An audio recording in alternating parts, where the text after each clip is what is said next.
Hello guys, this is Terry from Genki Gaming TV coming back at you with Yokai Watch ShadowSide episode 19.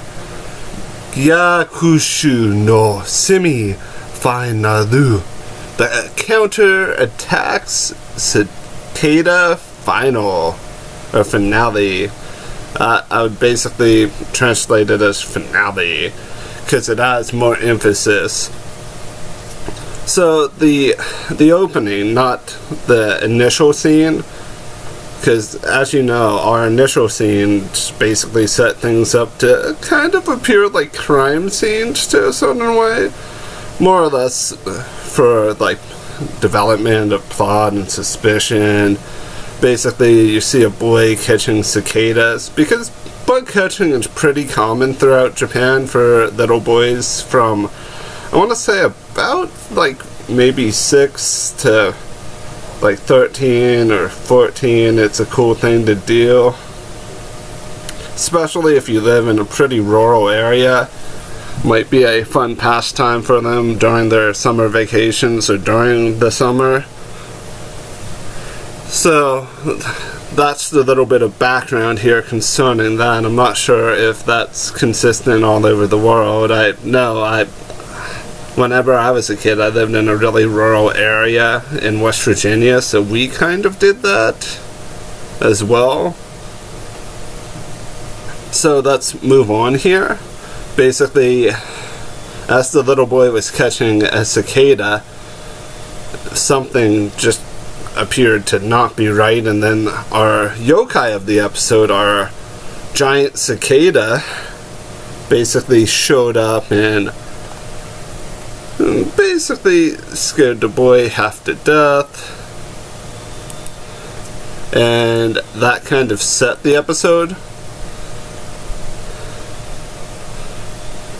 And as we really transition into the opening part that I was referring to earlier, it's a relatively cute scene with Keisuke telling Natsumi what he was doing, and he took the yokai watch with him.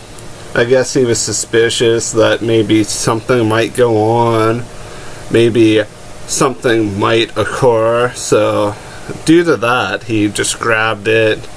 Have a really nice morning shot in front of the house where you get the light coming over that mountain.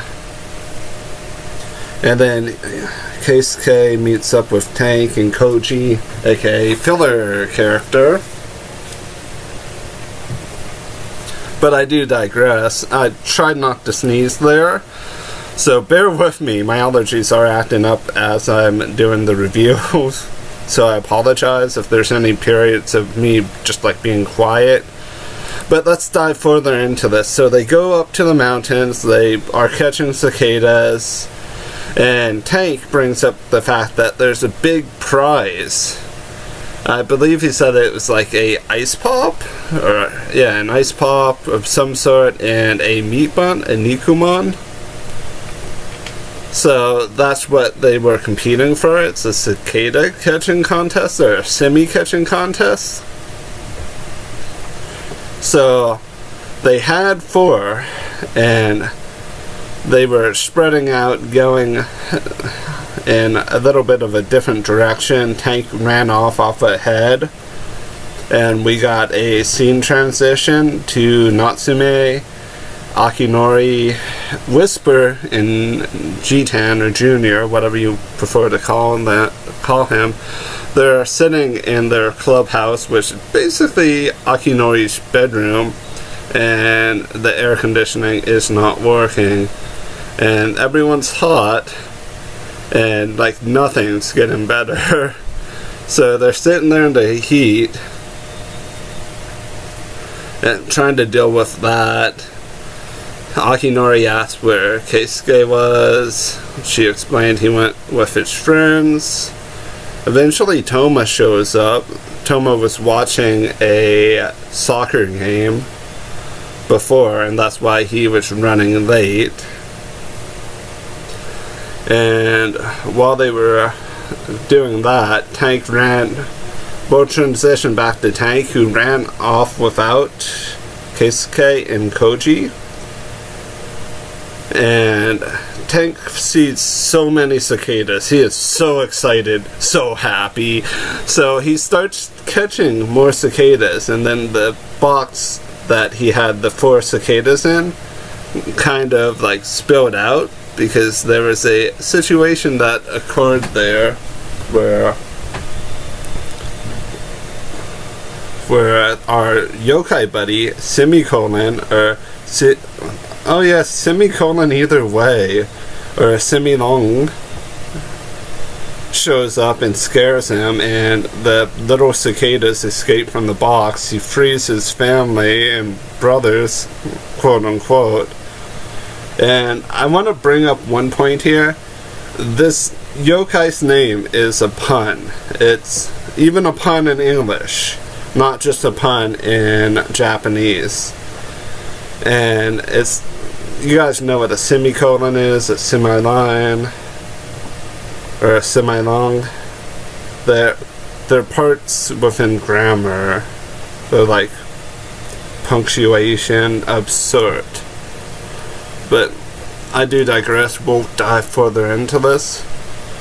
So basically, Tank, because he doesn't know how to fight yokai, just kind of panics. And basically we have another scene transition back to Keisuke and Koji, who hear Tank scream. So they run trying to find him. Being unable to find him, it transitions back to the Yokai Detective Agency, and we get a Michi time special. Michi decides he should be the air conditioning. So Michi goes Michi Turbo and does basically a cyclone. And then he decides, well, they yell at him. G-Tan even calls him Baka several times. So, because Michi loves Natsume so much, he decides to go into breeze mode. So he has his 2 little fans just like rotating around the room, creating a breeze. I have to say it right now, Michi is purely underrated because of how the series treats him. Because Slimeander, let's all be honest, is a relatively strong yokai in the grand scheme of things. Not Inma level strong, but still strong enough to counter most threats. The fact that Michi is kind of resorted to as a gag character is both a good and a bad thing, because it sets the stage for him to actually do something good in his shadow side form, because the light side form can be this quirky guy. Hopefully Natsume and the gang one day appreciate him. So we've seen transition back. Koji and Keisuke are still looking for Tank, but little do they know the semicolon or semi-long had dropped him into a hole with the rest of the children who have been being bad kids, catching cicadas and other bugs. And Tank asks like who they are. They're completely trapped because there's some sticky web solution above them, pinning them down there. And they all are kind of in like mourning, or in kind of like a panic mode. One even just like cries out, "Mother, Akasan." So we seen transition back. Keisuke tells Koji to go look the other way, and Keisuke runs in a like northern direction. He encounters some fog, lots of cicadas, and then we get the epic battle between Keisuke and Semi-long, aka Semicolon. So at first he summons Michi, who goes Hyper Michi. And then Michi does his whole spiel about how he only has 30 seconds to do his due, basically. And he originally goes for some lovely attack, spiral, missile drop kick thing. I'm exaggerating with the name there because it's something probably way more bizarre. Basically, it doesn't work, so Michi just does a normal Michi uppercut. And then Similong just like shoulder blocks him, and Michi goes flying off into the sky. So Keisuke, instead of summoning Bore Bancho like everyone else thinks he was going to do, and like I was thinking he was going to do, just summon ShadowSide Jibanyan, who basically, quote unquote, punches at Similong. Similong kind of just tanks it. Similong then shoots water at him. But before that, he does a sonic sound related attack. And for that, ShadowSide Jibanyan just counters that by tucking his ear, like the top of his ear, into his ear, like how a phoning cat's ears are kind of tucked. So then he's able to properly fight Similong, who is then taken out by basically Fist of Fury. When I say taken out, he's just kind of knocked down, but before that, Suzaku shows up because Natsume and gang started to worry after Toma brought up something about some weird occurrences on the mountain where he went with tanking Koji. So basically, they fly over there. Suzaku's like, I make a cameo because I'm transportation, and then disappears. And Toma, after ShadowSide Jibanyan knocks out Similong, becomes Omatsu, and uses a new technique we've not really seen much. And basically what that technique did was it converted him back to the light side. So now we know we have a technique that can be used when you have a ShadowSide yokai knocked out. So with that in mind, I can see situations where Omatsu just hard counters everything. I feel like Omatsu is severely underrated. I personally love Omatsu and love the idea around this yokai, but I do digress. We get a sad Simi backstory, but before we get into the backstory, Similong says Simi-masen instead of Sami-masen. It's using Simi instead of Sami. So there's a joke that will be kind of difficult for the English dub team or the localization team to do. I mean, they can still technically work it, but not entirely.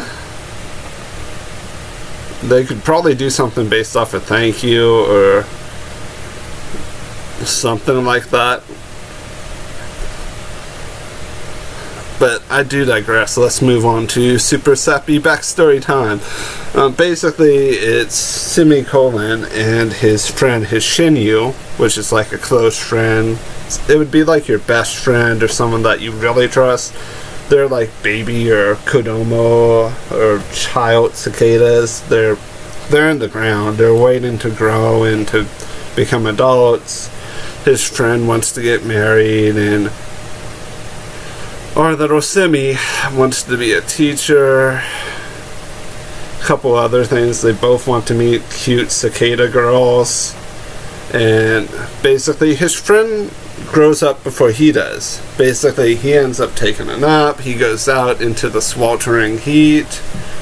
And for some reason just like flies around a little bit and then ends up on the ground where the heat just kind of takes him out, and he became a cicada yokai. Upon that, he's feeling sad that he doesn't get to experience semi-nude, which is like malting the shell. But Jibanyan helps to point out that there's, well, he kind of innuendos that there's another cicada like around, and I think that Cicada said something at the same time.